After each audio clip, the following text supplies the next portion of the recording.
Have audacity. That's my my affirmation.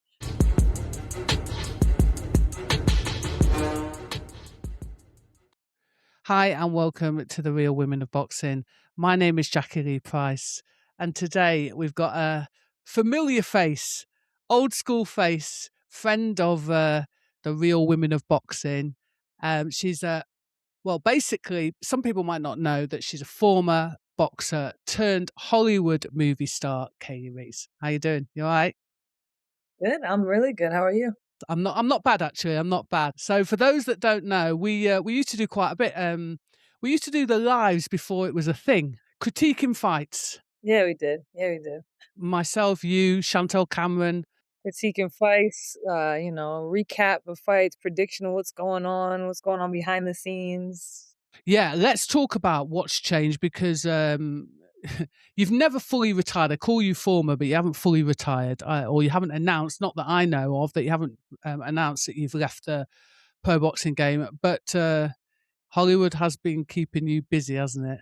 Seemed like ages ago. A lot has happened. A lot has changed. Very busy, very busy. I mean, coming off my last win unification fight, after two weight classes, six world titles, boxing professionally since 2008, a time where women's boxing was in kind of a limbo a little bit, and to see where it is now has just been amazing to be kind of on the sidelines, but cheering for every woman stepping in there, everything that's going on in there. Like I'm so happy to see where it is.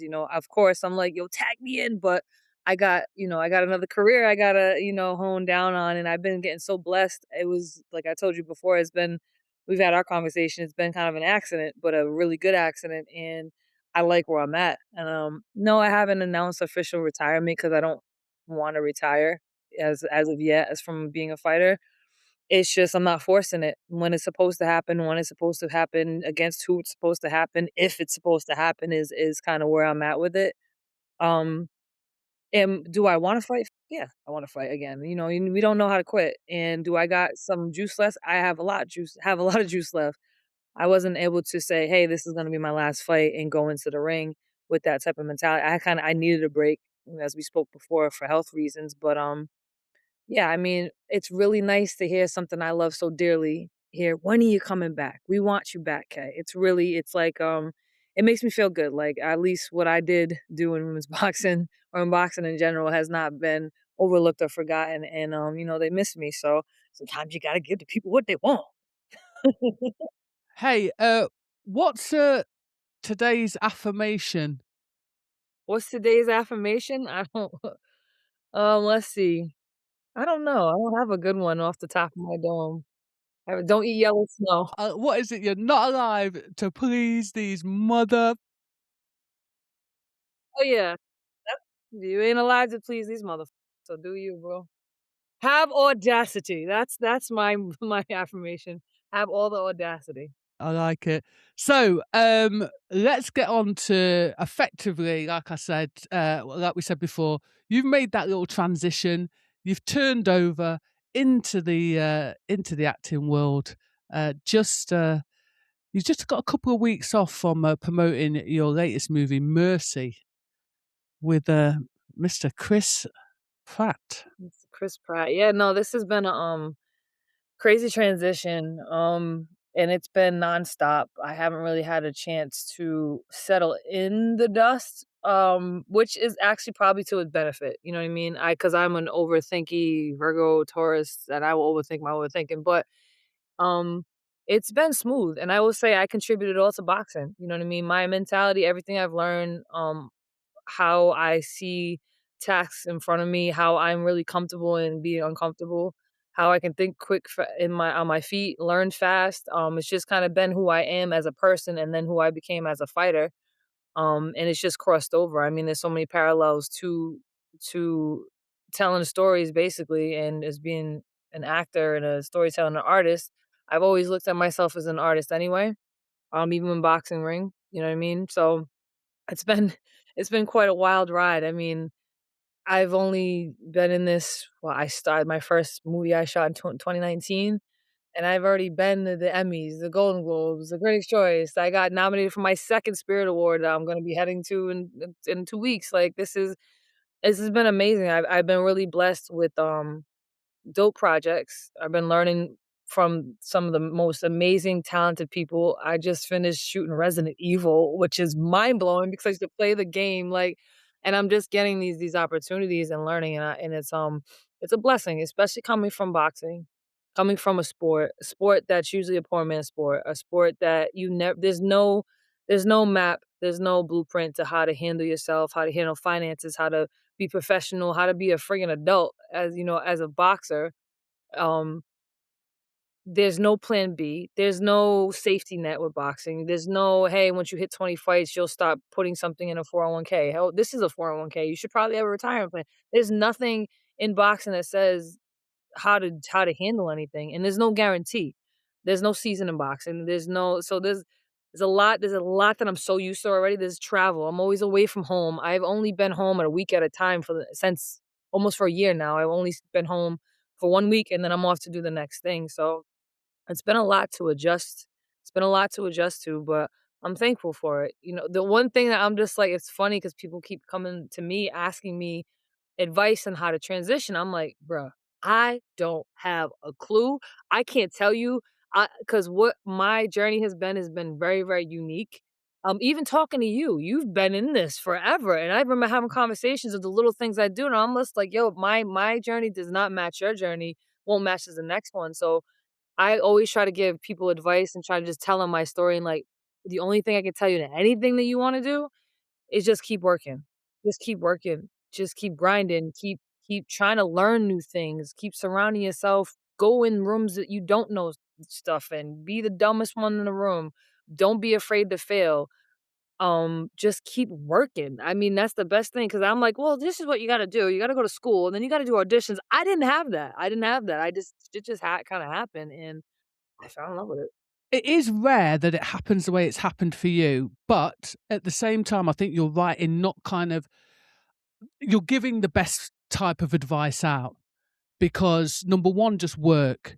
Because once the opportunity comes, you better be ready. That's the way I see it. You've got to be ready. But number two is, you know, right place, right time, luck, hard work.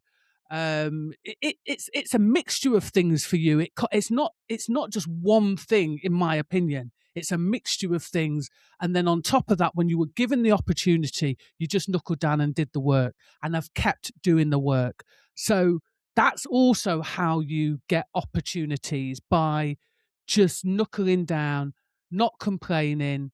Um, I don't think this is the acting world is very much like the fight world in some respects. You don't always get the payoff you deserve.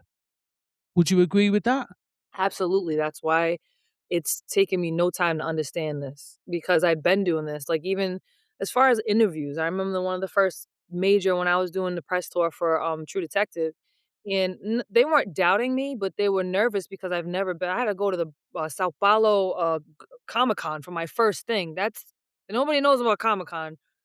The São Paulo is the biggest in the world. It's the most I had literally, like, I'm not even lying to you, 8 security guards on me the whole time because it's crazy, and they were, like, kinda nervous, like, you know, "It's kinda busy out there," and I'm used to this. I do interviews all the time. I've been you know, I understand the entertainment value of boxing. I've grown up my father was an entertainer, my mother is, my brother like, we just grew up around it.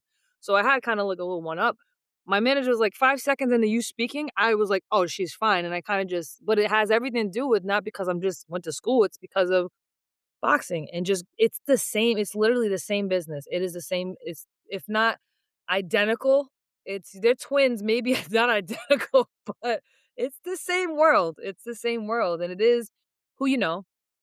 Right place, right time, but at the base of that whole thing, no matter what the audition is, no matter what the meeting is about, no matter what the movie or show is, I put the same effort in the every character that I have to do or every audition that I have to do. I put the same work, if not more, into each because it's just like a flex in a muscle. And that's the same thing you gotta do with boxing. We were talking about people who don't live that lifestyle. Like if I don't have a fight coming up, I'm not just I ain't going to the gym. I'm like, all right, well, fuck it. I'll be southpaw for the next month. Let me learn some new shit. Let me just do something. Let me keep shape. Let me get stronger or something. It's the same. It's the same type of mentality. Like, or watch old fights. Watch a fighter you never watched before or something. It literally just is just that. And it's every time I've gotten a job. not to like, it's not really a boastful statement, but I have not gotten, except for maybe True Detective, because I did audition for that. Every single job I've gotten up until the last one I just finished, I did not audition. I got the call. I got the, "Hey, we want you in a movie." Really? And that is the place that all actors wanna be in. And that's crazy to me because I know that. Now knowing a bunch of people, I'm like, I just watched something last night that I was like, "Oh, I remember that. I was supposed to do this, whatever." Not saying that I've gotten a ton of no's, but it was somebody else's yes. And then my yes is somebody else's no. That's another thing that I live by. Like, just because I got told no, it's somebody else's yes. It's not my yes. You know what I mean? And then when I got a yes, there's some, you know how many people didn't get True Detective? You know what I mean? Like, that's crazy. So it's just, you, and I don't you my when I do get the opportunity, as you said, I'm gonna be like, "Alright, yo, it might not be how X, Y, and Z would play this part, but guess what? I'm gonna do all the work I can, and I may not sound all prissy, and I may not be this, and I may not be professional, but I'm gonna put my work in, and I'm gonna ask questions. I'm gonna surround myself with people. I'm gonna just do my own research and make sure that I play this part as best way I can, and I'm gonna learn from it, and I'm gonna have the best experience as I can, and that's the best advice I can give. But it's the same thing as boxing between the agents and the managers, the promoter, the manager, the lawyers, this lawyer, the build up, the this, the press, it's the same thing. It is the same thing essentially. What I will say as well is for some people tuning in that have asked you the question of, "How do I do it?" Listen, the you not having to read for a part, right? There are very few actors that get to be in that position of not having to audition. So they might hear that and think, "Well, hold on a minute, why have I got to audition?" Let me tell you, I think I did one time about, I don't know, gosh, I can't even remember how many auditions before getting a job. And then you get a job and then you think, "Oh, I'm here." And then it's like, "Well, you're this level, now you gotta keep," do you know what I'm saying? Um, but yeah, so, it's actually your first studio, movie, isn't it? In terms of, like a first major studio movie. Yeah, it was my first theatrical release, which I was excited. Oh my days. So you're working alongside obviously actors that have, been in these sort of big blockbuster movies before. What is it like to kind of go in and work with, I guess it's a little bit like working with Jodie Foster, that you come in and it's like, were you in awe, or were you kind of like, are you now at that point where you're like, I feel like I belong? I'm still in awe. I still like, if you look through my text message thread, it's like text message from Jodie Foster, text message Stephen A. Smith, Chris Pratt. Like, it's like crazy, like the connections or whatever. But I do not take not one breath, not one moment for granted. I'm just so humbled, and I am still in awe because I'm like, how do these people know me? Viola Davis know who I am. That's crazy. You know what I mean? So I never want to lose that. I never want to lose that. But I've shifted into a gear where I deserve to be at every table I sit at, and I deserve to walk into every single room I'm in. Otherwise, I wouldn't be there.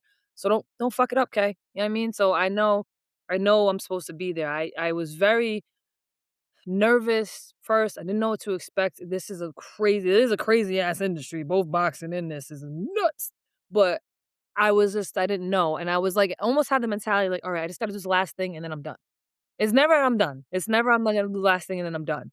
It's done to the next thing, which is good for my mental, but it's also it does I have not gotten settled from Catch the Fair one. I'm like, wait a minute, you know what I mean? Like, what the hell? So um I don't wanna lose that awe, just like I never wanted to lose the awe of boxing. I still watch fights and I'm like, "Yo," I get excited about watching fights, or I go to the gym, like, I never wanna lose that, and I make sure I don't lose that. The same thing with music, like, a lot of people don't know I haven't played anything in a long time, but the same thing, like, you can't never learn everything in music, there's always something else to learn, so I love things like that.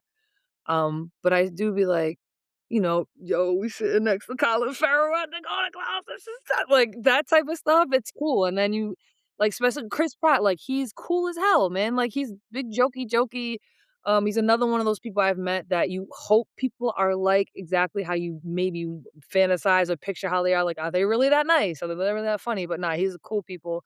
My coworkers thus far I've been really blessed. And y'all know when I have one that I don't like.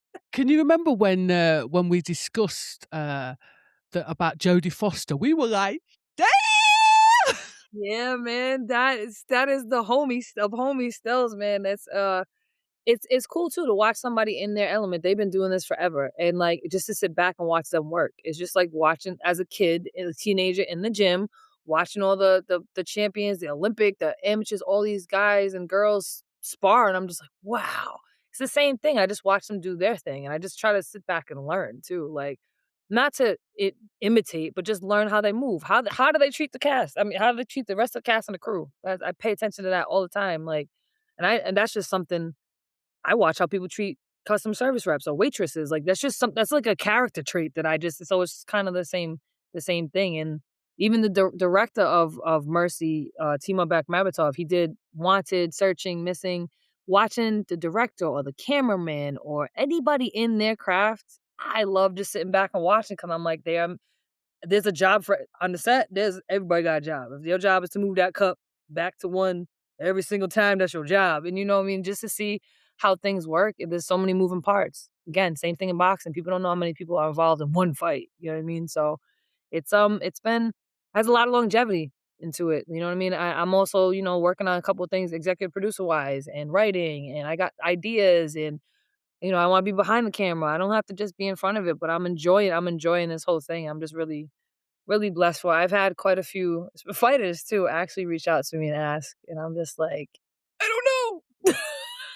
Before we get on to the kind of other stuff with the producing and the other ideas, I just want to bring it back to Mercy because can you tell us a little bit? Your character's called Jack or Jackie, is that not? Jackie, don't call her Jackie. But no, her name is Jacqueline Jack Diallo, Detective Jack Diallo. So I play a little bit about it. I play Detective Jack Diallo.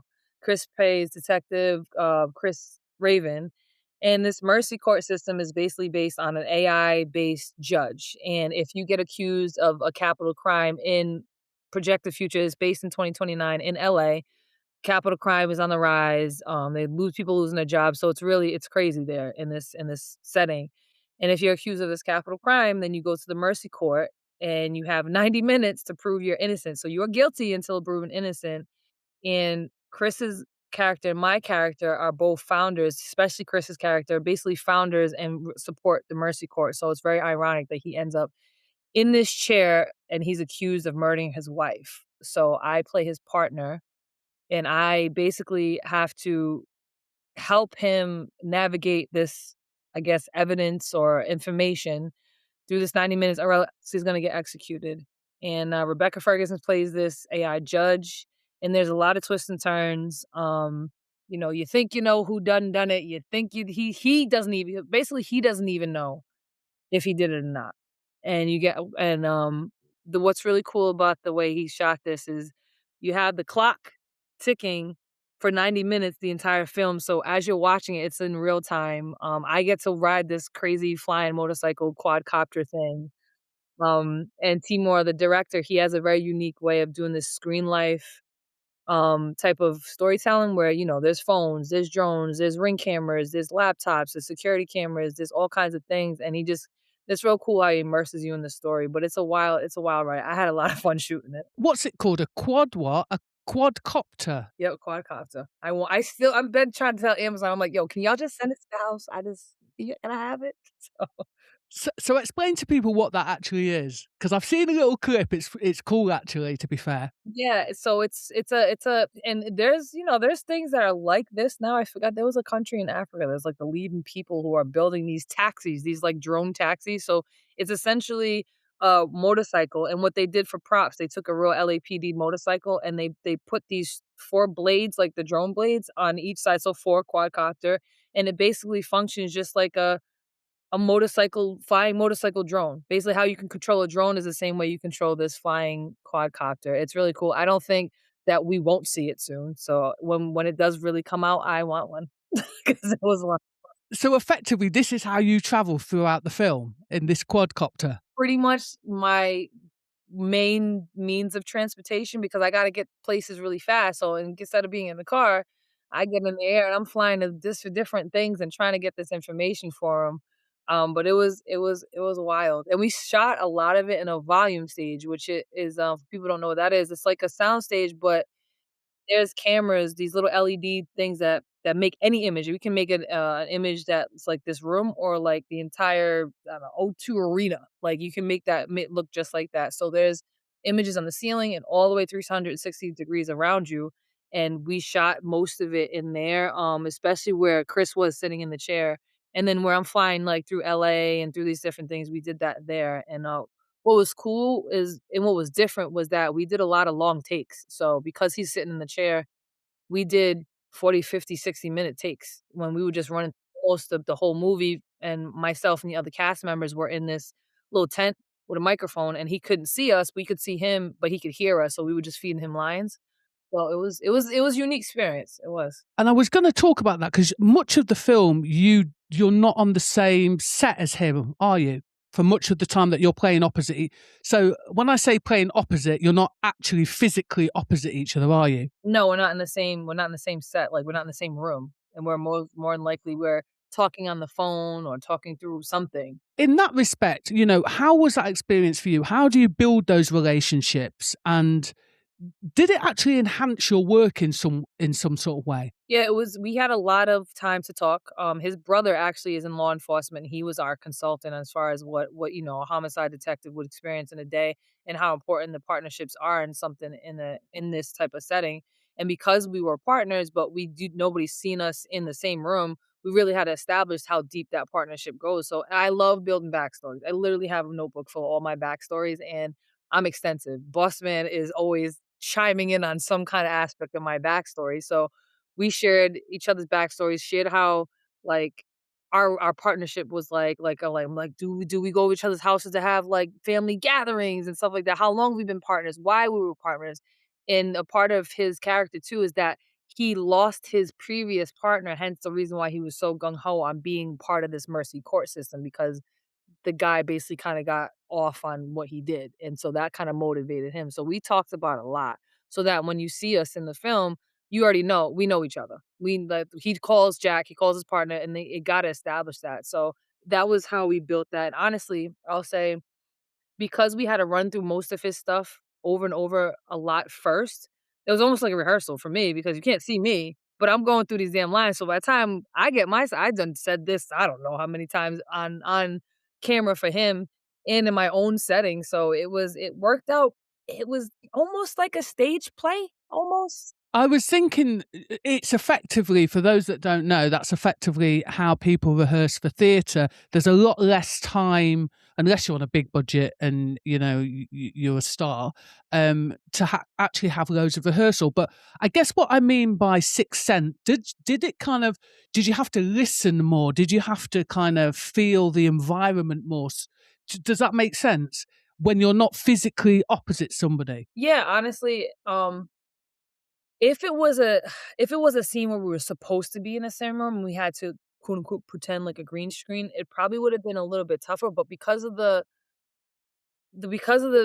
whole movie, because we're supposed to be talking to each other on the phone, it wasn't like a sixth sense. What I will say that was the hardest for me to get used to and to try to understand was riding the quadcopter, speaking to him when I was doing mine, but we were in the volume stage. I had a helmet on and we had would you shut up? We had like a drone that was holding the camera, and it was so like, drones are loud. This is a big drone and this is a big camera. So it was the loudest thing I've ever heard, but I couldn't hear action. I couldn't hear cut. I couldn't hear my line. So I had to kind of have a sixth sense, so to speak, to kind of have the timing to react off of there's nothing but noise and moving. It's almost like being on a virtual reality ride. And so when it stopped, I was like getting sick, and it was that part, yeah. But yeah, you do I guess you're right, you have to kinda have this play pretend, you know what I mean? Kinda have this because they're not physically in front of you, and I really didn't have except for those who haven't seen the movie yet, except for a few parts, I really wasn't in the room with anybody. Yeah, I'm guessing the listen. Sorry, the dog's making me laugh. Can you shut up for 1 second, please? um, like proper like little growler. In respect, I guess that you kind of listen, and I don't mean just listen with your ears. Do you know what I'm saying? It's like you're listening with every fiber of your being to what's going on. Did the film kind of make you change how you personally consume information? You know, it's crazy. Chris was talking about this, that we didn't realize how many AI or technicals like this type of question we were going to get, because when we read it, I read it. I was I was in the press tour for True Detective like 2 years ago when I read this, and then we shot it almost a year and a half ago. We weren't having these types of like conversations based around what we thought about AI. We were just is so immersed in how Timur, the director, was shooting it, because he does literally at one point I had the camera. He was like, "Well, you know your point of view. You shoot it." I'm like, "You want me to hold the camera?" He's like, I'm like, "Give me a DP credit, baby." But I'm just like, "Okay." But, I'm shooting from a phone, I'm shooting from a Ring camera. We were immersed in that. But when after being on this tour and press tour and bringing out the movie, it definitely has brought, especially with the conversation we're having now based around AI and technology, especially the last year, it's definitely given me a different look at technology and where we are going with AI, and I was not one of those people like, "Oh, screw it, we don't want AI." It's a tool. It's a tool. I'll say he uses it way more than I, like ChatGPT and AI and stuff, way more than I do. But you don't realize how we use it anyway, because even Google nowadays, it goes right to even your email, your Google, everything has an AI prep before you can even have a thought, which is scary. I don't like it, but whatever. If I need some help, I'll ask. But it's definitely has given me a different perspective on how I consume it, because it's inevitable that it's not going anywhere, and it's learning from us. Specifically, AI is learning from us essentially. So it's like, all right, what are we going to teach it? And I'm the type of person that likes to know everything about something before I can speak on it. And there's like a plethora of information all the time, but I want to be able to have just like a tool, like a hammer. You can build a house with a hammer, but you can also destroy somebody with it. So I think it's one of those things, at least for me, I wanna learn as much as I can to make it to understand how it can work in a positive way for me and for the community and for us as humanity in general. And also, I wanna educate myself what's the harms of it, because I wanna know what the harm of this are. Number 1, environmentally, I've done my own research, and I'm like, just like almond milk, like, it takes so much water to grow water, like, it might be healthy, but like, the source, like, how it's actually resourced, it's not. So, like, I'm not an environmental activist or anything, this is just information, but environmentally, I'm like, "I don't think this is a great idea." You know what I mean? I don't know, but is it a tool that can help? Absolutely.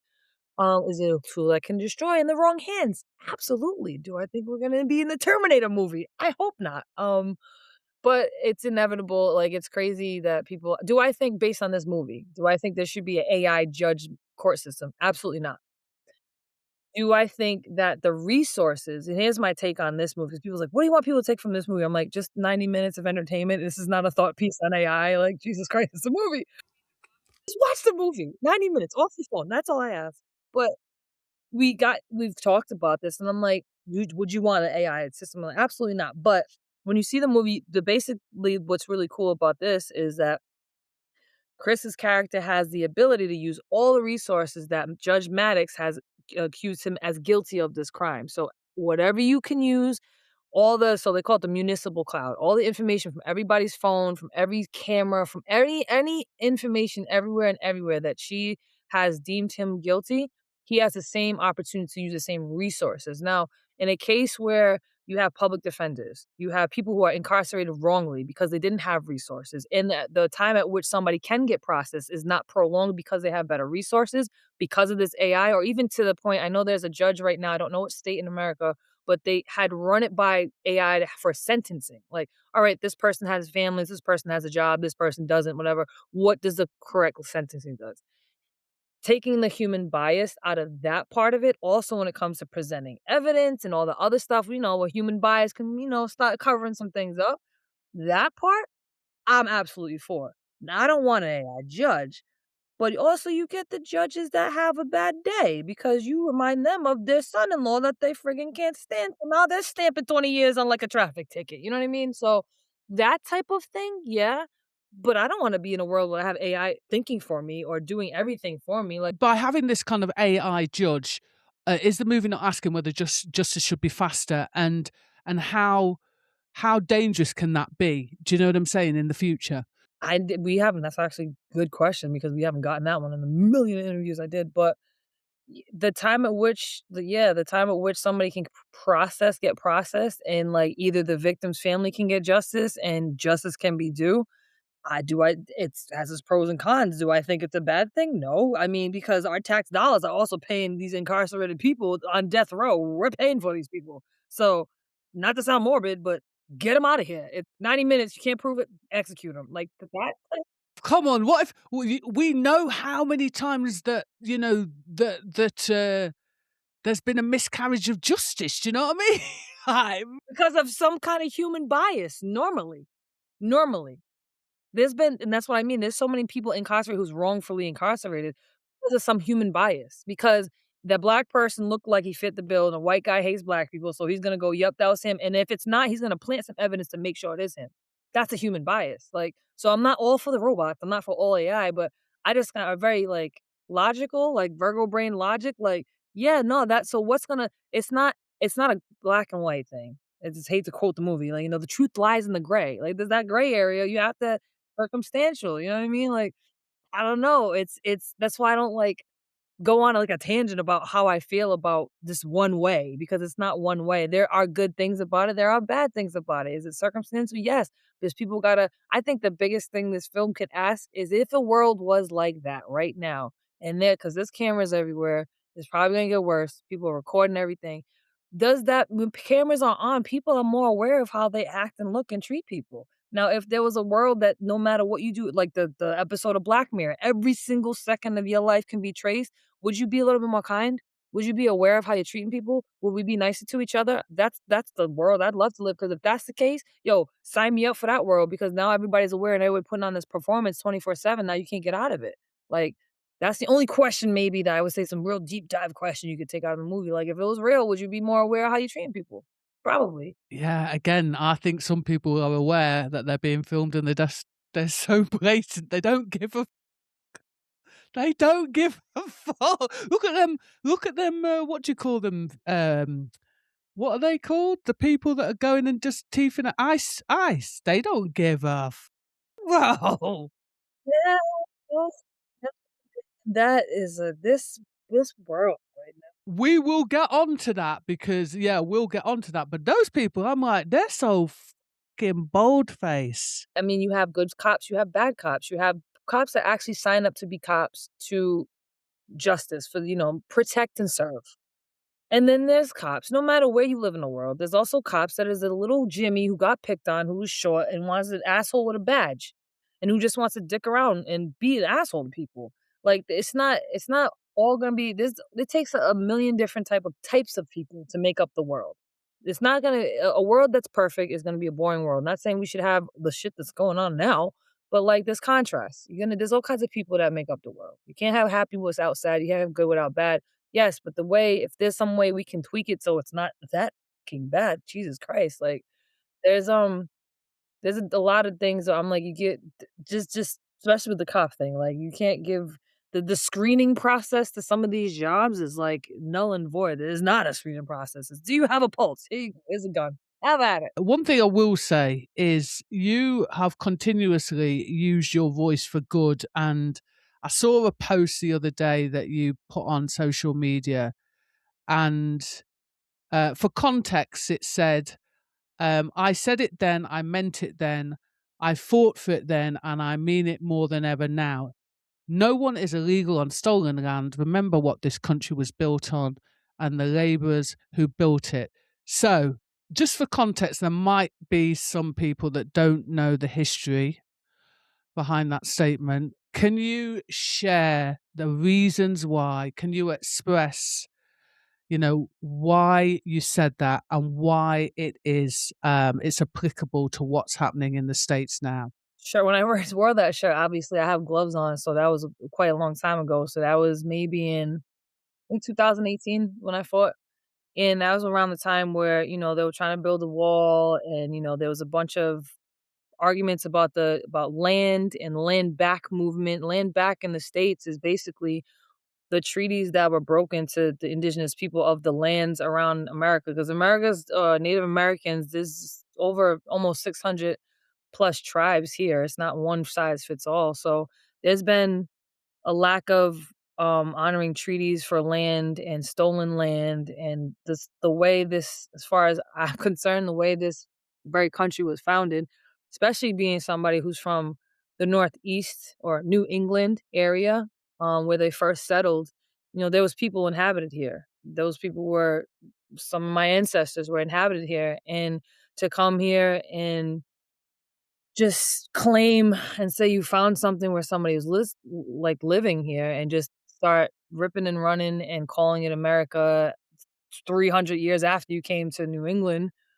um it was stolen, just like there's many pieces of land around the world. Australia, you can give that an example. Any piece of land that you probably see today has been colonized in some way, shape, or form. Not saying that the indigenous people didn't have their own struggles and their own battles amongst each other, because I've never been one to preach that. Like, I'm very realistic, and I'm always still learning about history. I don't know everything about history. I just know how I grew up. So as far as no one's illegal on stolen land, that's where that came from.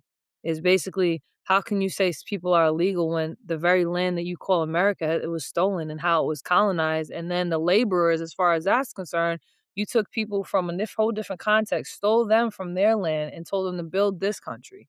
So it's built on the backs, Black History Month. It's built on the backs of slaves that had no business being here in the first place. So when I wore that shirt, it was actually, my promoter at the time was nervous, because I'm like, he's like, that was the people were trying to tell me, don't mix politics with sport.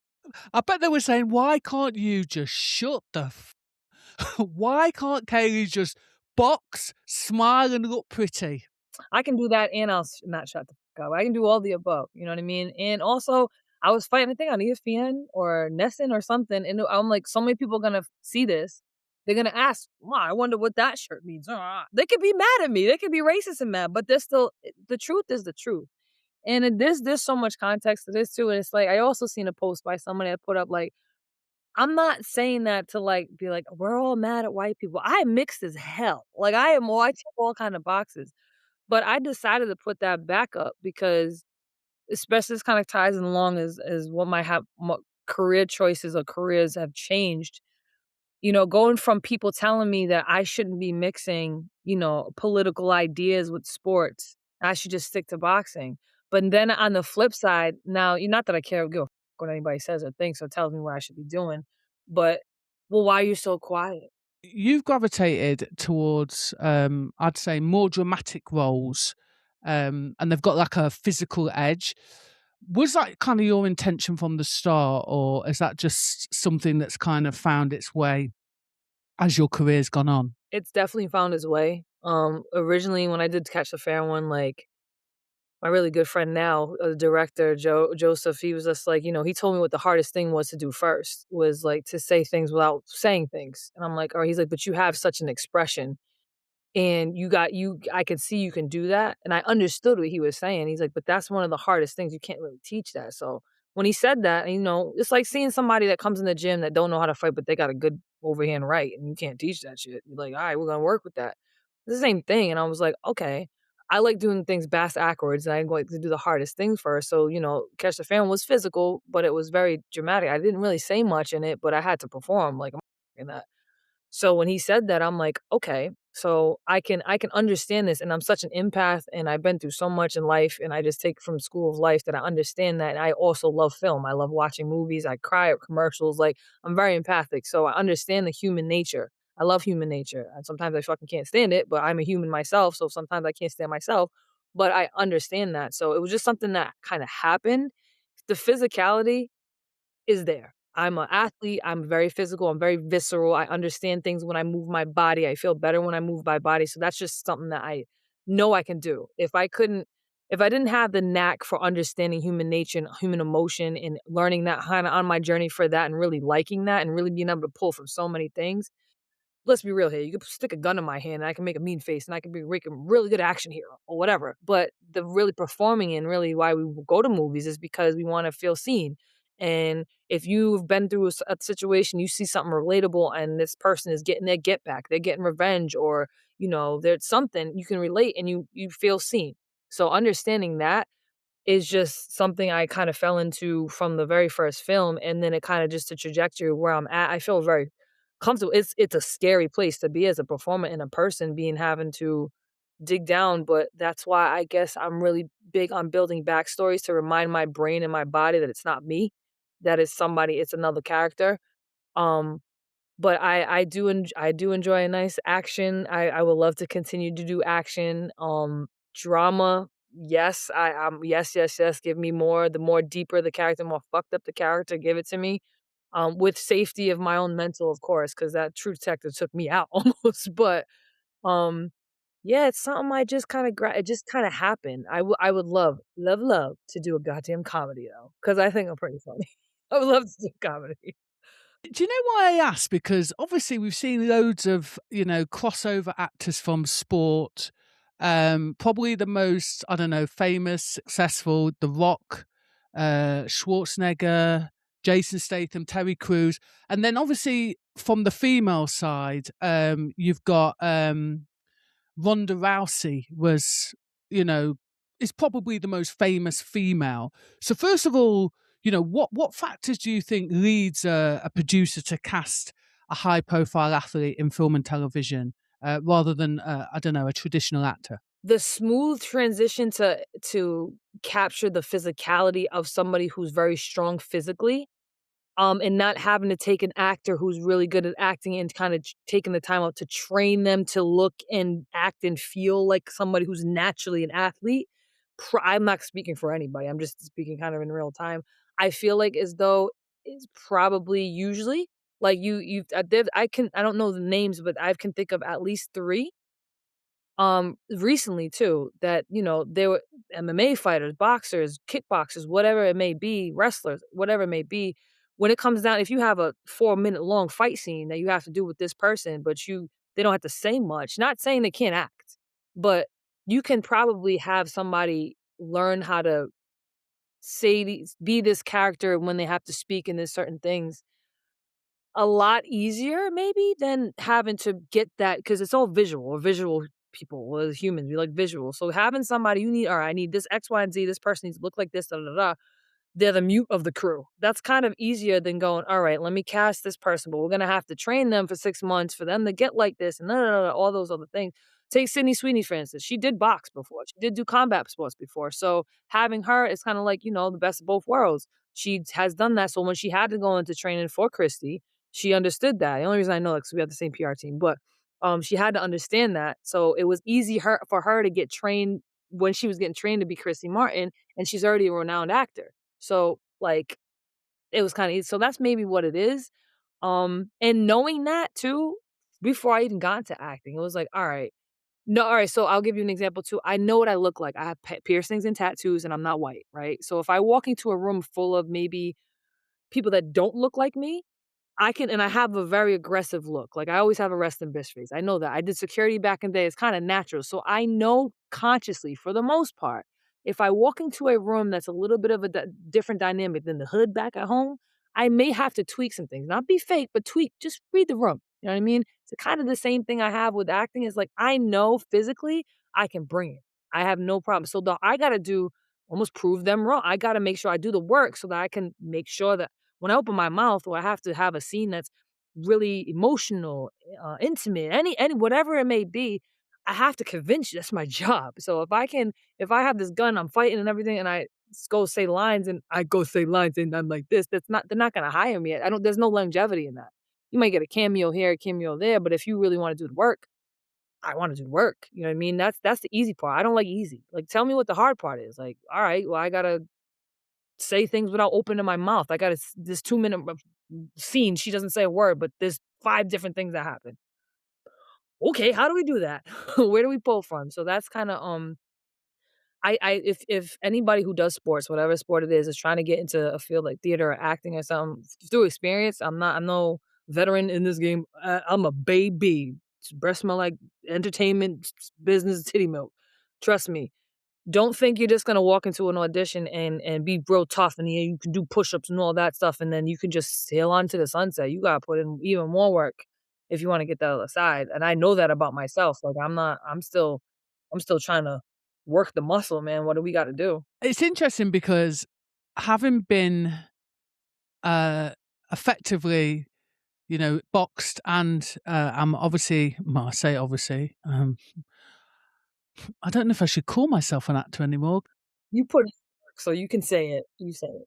The reason why I think probably people think this situation is easy, I'm here to tell you it's really not that easy because I don't think I recall any other sports person, and someone out there might correct me, I might be wrong, but I don't recall any sports person that has transitioned from sport into acting and has received as many award nominations as you. And I think this is where you are incredibly different to the people that have, blazed the path in front of you. I could be wrong, but The only other person that I know that is which is one of my favorite probably my favorite fighter, who's taken the transition to acting was Marvin Hagler. He moved to Italy and started acting, which was dope.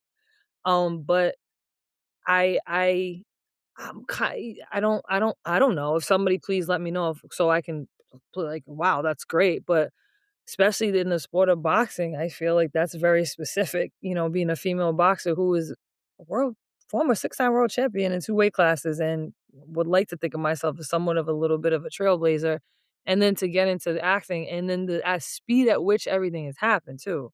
It's not like I started and, I did like a cameo. I kinda so in terms of the nominations, your award nominations, because you're being a bit modest. Like I say, I don't think that I've ever heard of a sports person transitioning into acting and basically being accepted in the industry in the way that you've been accepted, but it's a very, very different thing being accepted versus being nominated. Have you not been nominated for an Emmy? So, my first movie, Catch the Fair One, I was nominated for a Spirit Independent Award for, Best Actress, and then I got nominated for an Emmy, a Golden Globe, and a Critics' Choice Awards, all for Best Supporting Actress in True Detective: Night Country, and then I just got nominated again for a Spirit Indie Award for a film called Rebuilding that came out. It was actually premiered at Sundance Film Festival, and I just got nominated for Best Supporting Actress for that, so that one came out of not a surprise, like, my work wasn't good or anything, I would just it was such a it's such a cute and very good, very everybody in that film did so good. I was just really I was just so, encapsulated in the entire film that I didn't expect that I was gonna get that, but so we have 2 Spirit Indie Awards, Emmy, Golden Globes, Critics' Choice, and I won the Newport Film Festival for Best Actress for Catch the Fair One in 2021 too. So, firstly, congratulations, right? But I am telling you, people tuning in, this does not happen on a regular. And again, I could be wrong. Out there, if you know better than me, please leave a comment in the comment section. But I don't think there has ever been another sports person who has transitioned into acting and had the level of success. Okay, we could talk about success in the sense of making loads of movies, earning money, but the real actors know it's about the awards. It's about the awards, I guess. I mean, I look at the award ceremonies as, like, kinda celebration to everybody, and, like, it was just cool. People say, "It's just an honor to be nominated." It was dope being nominated. I've never even really I've watched award shows, but I've never paid attention so much, and I'm just like, the severity and the importance and the work that goes behind, like, the nomination process and what do you put it's like a whole thing, you know what I mean? And to get kinda like, "Who the hell is this?" Like, this who is she? You know what I mean? But the best thing I said it in the beginning, the craziest thing was people were coming up to me. Like, people like Kathy Bates, Kathy was standing next to me. We was waiting for our car, and her friend had gone off to go get something, and she was leaning on I said, "You can lean on me, no problem." I knew who it was, but I wasn't oh my god, I was just like Yeah, yeah, you have to be cool. You have to be cool. I saw it was a older person who, she was standing up for a long time, so I was like, "You can lean on me if you want to." She, "Oh, thank you, darling." She looked at me, "I know who the fuck you are." I was like, "Oh my god." Like, he went in and, like, it's just so that's what's I'm like, "Alright." It took me a while to understand, like, "Nah, you not that, oh, mama, I made it, but, like, you supposed to be here, so don't fuck it up." I also have people who in my family who passed on who are in entertainment, in music, and stuff like that, where the reason why I keep my last name the way I keep my last name is because my dad's gone, my brother's gone, it's just me and my other brother, that's it, you know? So, like, I gotta do it, and I can't have kids. So when I'm gone, I'm gone. So a lot of people don't understand the reason why I do things. I don't really harp on it, but there's a lot of reasons I go as hard as I do. That being one of them too. So I'm not gonna ever take it for granted either. You know what I mean? But I can toot my own toot toot horn like, nah, this shit don't ever happen. So the ones who are watching and are mad, if you're mad, I'm sorry that you're mad, but it ain't my fault. Figure out what the fuck you're doing in your life, and I'm gonna keep doing what I'm doing. So have at it, champ. You did say you'd rapped on something, and you'd done something for Apple TV. Yeah, yeah, so I did a show for Apple TV called 12-12-12, with Anthony Mackie and Jamie Dornan. I was in Budapest for a long time. I was in Budapest from, like, April to September last year, so it should be out this year, like, the end of this year, as far as I know, but it was really fun. It's a real fun story. It's basically about a bank heist, and, I get to play a cool character, so I can't wait for that one. I can't wait. I start ADR on that one soon, so I know how you sneak a peek. I'm like, I wanna see a couple of scenes from that because it was fun shooting. Didn't you say earlier on Resident Evil? Yep, I just wrapped up Resident Evil. We shot that in Prague. Zach Kreger is a genius. He's a director. He's, well known for, Barbarian and Weapons. Weapons is an amazing movie, amazing film. So he I'm a Resident Evil fan for the games, like, the movies were good. It's funny because I must have manifested this in some capacity because the first movie with Michelle Rodriguez as Rain, I wanted to be her. As soon as I seen it, I was like, "I wanna be her, I wanna be her." Well, here we are. But, if you've ever seen any of the Resident Evil movies, this is not a continuation. He didn't even see the movies, he just likes the game, and so this is kinda like a homage to the game. It's his take on, like, a origin story. It's fucking disgusting, it's amazing. I think it's kinda like playing the game a little bit where you see there's this one person who's going through this situation, but you kinda follow him like you're playing the game, and you kinda meet different things and different infected things along the way, so it's actually and I just know he's a really good director and writer, and he's hilarious, so I had such a pleasure doing that, and it was like a childhood dream. I'm like, "You can even just make me a zombie, I just wanna be it." But, that was another one that kinda just fell in my lap. I just got the call, and I was like, "Wait, they're doing another Resident Evil? Great, you want me to be in it? Sure, why not?" Listen, Kaylee, I'm grateful for you giving me a bit of your time because I know your life is absolutely crazy, and No, there is a last thing that I forgot to mention.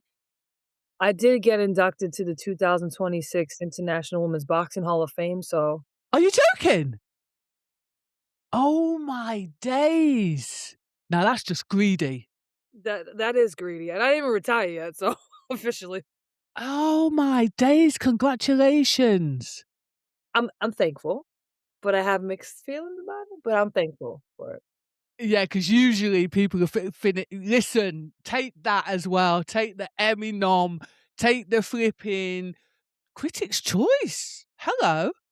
Hello. Most people might not know what that is if you're not in the industry, but listen, Yeah, yeah, yeah, so I'll take it all, man. I'll keep that doesn't gas me up, that just goes, "Okay, alright, cool, bet." It's just like winning a title. It's like, "Alright, this is gonna get harder." It's not gonna get harder now. I got when you get titles, you got that fight to live up to. When you get nominated, you got that name to live up to. So you gotta just work harder.